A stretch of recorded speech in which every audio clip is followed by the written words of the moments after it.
Capítulo 4 Tweedledum e Tweedledee. Estavam os dois de pé sob uma árvore, abraçados. Alice logo os distinguiu um do outro, porque o primeiro tinha a sílaba dum visível no bico do colarinho, e o segundo tinha a sílaba di. A palavra Tweedle deve estar nas costas do colarinho, pensou Alice. Tão imóveis permaneciam eles que nem pareciam vivos. Alice resolveu dar volta por trás para ver se a palavra Tweedle estava mesmo escrita nas costas do colarinho. Ia fazendo isso quando o marcado com a sílaba dum abriu a boca para falar. Se você pensa, disse ele, que somos bonecos de cera, tem que pagar dinheiro. Ninguém pode ver bonecos de cera de graça. E se pensa que somos gente viva, então tem que falar, disse o marcado com a sílaba di. Alice estava nesse momento com os versos de uma velha canção popular a lhe fazerem cócegas na memória, de modo que, em vez de responder, declamou em voz alta os versos. Tweedledum e Tweedledee combinaram uma batalha, porque Dum furtara Di, uma barulhenta gralha. Mas nesse instante surgindo, Dum, policial à barriga, os dois temíveis heróis esqueceram logo a briga. Sei o que você está pensando, disse Tweedledum, mas posso garantir que não é verdade. Se não é verdade, poderia sê-lo, disse Tweedledee. E se tivesse sido verdade, seria verdade. Mas como não foi verdade, não é verdade. Isto é lógico. Eu estava pensando, explicou Alice, polidamente, sobre qual seria o melhor caminho para sair desta floresta, visto como a noite está prestes a chegar. Poderão, senhores, dar-me qualquer informação a respeito? Os homenzinhos limitaram-se a olhar um para o outro e a sorrir. Pareciam de tal modo dois meninos de escola que Alice não pôde resistir à tentação de apontar com o dedo para Dum e dizer: Aluno da esquerda, vamos, responda! Isso é que não, exclamou Dum energicamente, fechando a boca num estalo. Aluno da direita, responda! Continuou Alice, volvendo os olhos para Di. Você começou errando, respondeu Dum. A primeira coisa que se faz numa visita é dizer bom dia. Como passam, senhores? E em seguida estender a mão. E dizendo isto, Dum abraçou Di e espichou a mão para Alice. Di fez o mesmo. Alice ficou embaraçada. Se apertasse a mão do primeiro, o outro poderia ficar ofendido. Para evitar questões, espichou as duas mãos e apertou ao mesmo tempo as mãos que Dum e Di estendiam. Imediatamente ao fazer isso, achou-se a dançar com eles em redor da árvore, ao som de música. Pareceu-lhe que a música vinha da própria árvore, a qual esfregava os galhos uns contra os outros como arcos de violinos. Era esquisitíssimo, explicou ela mais tarde a sua irmã, quando lhe narrou estas aventuras. Aquilo de achar-me a cantar o estribilho do Aqui estamos girando em torno da cerejeira.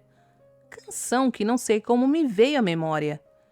E o tempo que passei cantando isso. Como fossem extremamente gordos os homenzinhos, logo ficaram sem fôlego. 10 voltas em torno da árvore é o bastante para uma contradança, disse Dum com a língua de fora.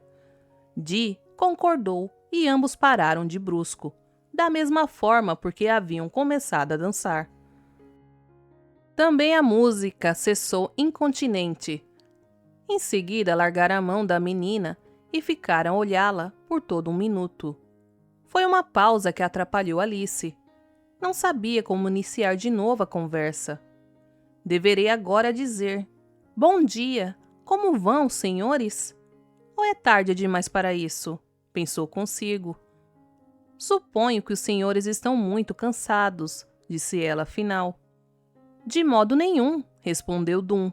Em todo caso, Muito agradecido fico de me haver feito essa amável pergunta. Muito obrigado também. Fico pela minha parte, disse Di. E em seguida, diga-me, gosta de poesia? Sim, muito. Isto é, de certas poesias, respondeu Alice meio na dúvida. Mas poderão os senhores ensinar-me o caminho para sair desta floresta? Que poesia devo recitar?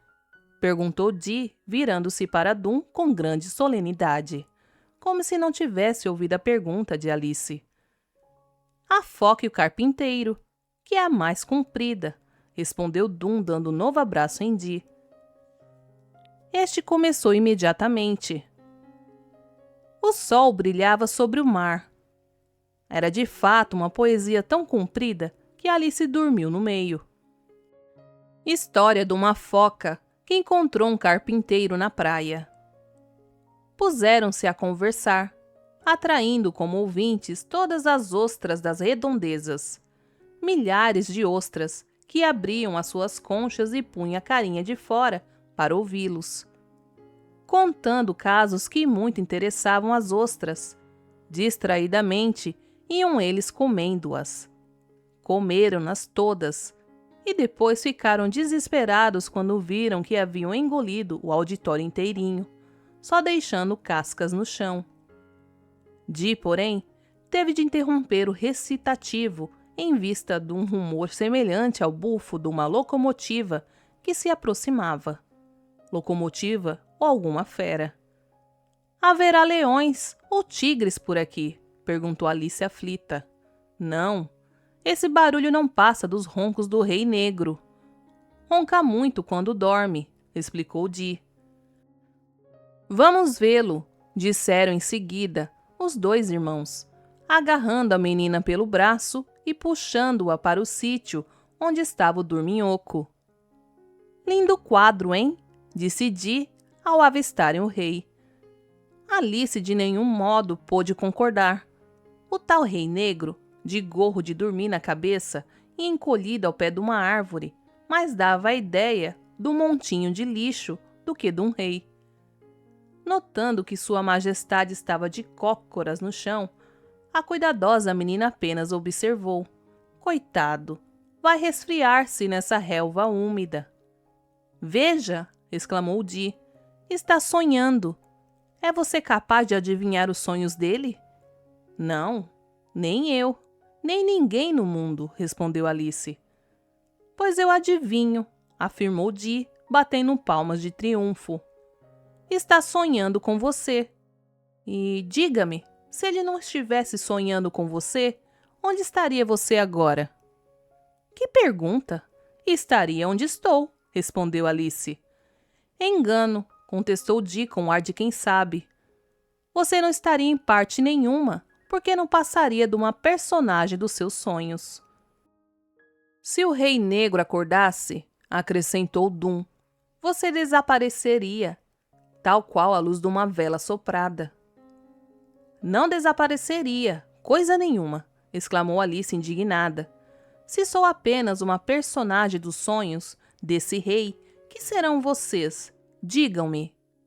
A mesma coisa, responderam a um tempo Dum e Di, em voz tão gritada que Alice se assustou de medo que o Rei Negro despertasse. Calem-se, exclamou ela. Vocês estão a fazer muito barulho. Como fala em despertá-lo, menina, se você não passa de uma simples personagem dos sonhos dele?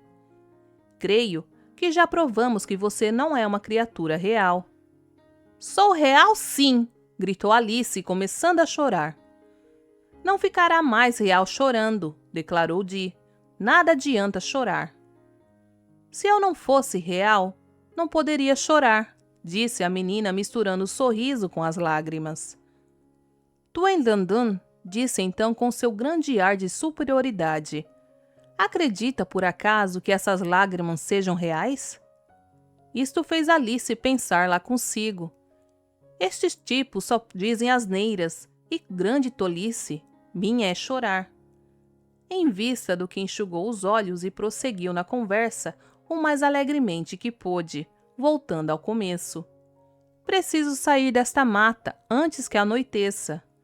Não lhes parece que está ameaçando tempestade?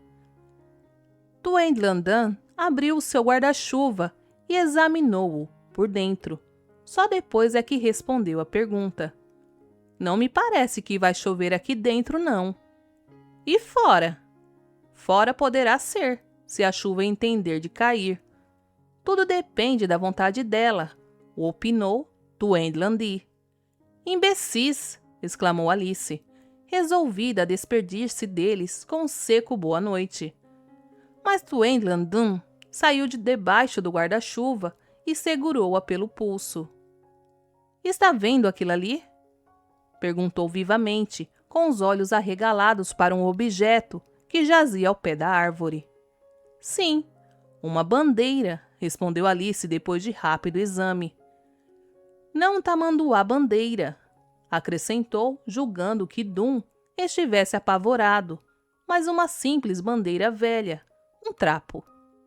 Eu sabia disso, gritou Dum, começando a pinotear e arrancar os cabelos. Está rasgada, é um trapo, sim, concluiu olhando para Di. Di imediatamente sentou-se no chão e procurou ocultar-se atrás do guarda-chuva aberto. Alice apoiou a mão sobre o braço dele e disse então calmamente: Não é caso de ficar tão impressionado assim. Uma coisa tão à toa. Mas não é trapo nenhum, berrou Dum com furor na voz.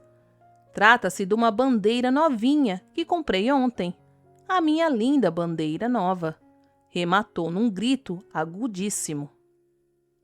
Por esse tempo, estava Di fazendo o possível para fechar o guarda-chuva, consigo dentro. Coisa que muito impressionou a menina, tudo de medo da cólera de Dum. Só o conseguiu furando o pano do guarda-chuva, com a cabeça, a qual ficou de fora.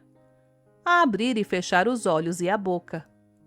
Tal qual um peixe, pensou Alice. Voltando à calma, Tuendlandum berrou para o irmão. Está desafiado para um duelo. Aceito, respondeu Tuendlandi tristemente, mas com a condição de que ela nos ajudará a fazer os preparativos. Assentes nisto, os dois irmãos, de braços dados, se dirigiram para dentro da floresta, donde voltaram com carregamento de coisas estapafúrdias, almofadas, cobertores, tapetes, toalhas, tampas de caçarola e baldes. Espero, disse Dum a Alice, que você saiba pregar alfinetes e dar pontos. Tem que ajustar todas estas coisas sobre os nossos corpos. Alice confessou mais tarde que jamais tivera tanto trabalho na vida como ajeitar, alfinetar, pregar, amarrar toda aquela atrapalhada no corpo dos dois heróis. Tinha de atender às 1000 recomendações deles, sobretudo em matéria de defesa do pescoço, pois ambos temiam verem-se de cabeça cortada. Você sabe, disse Di em certo momento, que uma das mais sérias coisas que possa acontecer num duelo é cabeça cortada. Alice riu-se alto, embora disfarçasse o riso numa tossida para não ofender o grande herói. Estou muito pálido? Perguntou Dum, quando chegou a hora de colocar um elmo na cabeça. Elmo que não passava de uma panela. Sim, um pouco, respondeu Alice. Sou habitualmente corajoso. Se fiquei um tanto pálido agora, é que estou com uma dor de dentes danada.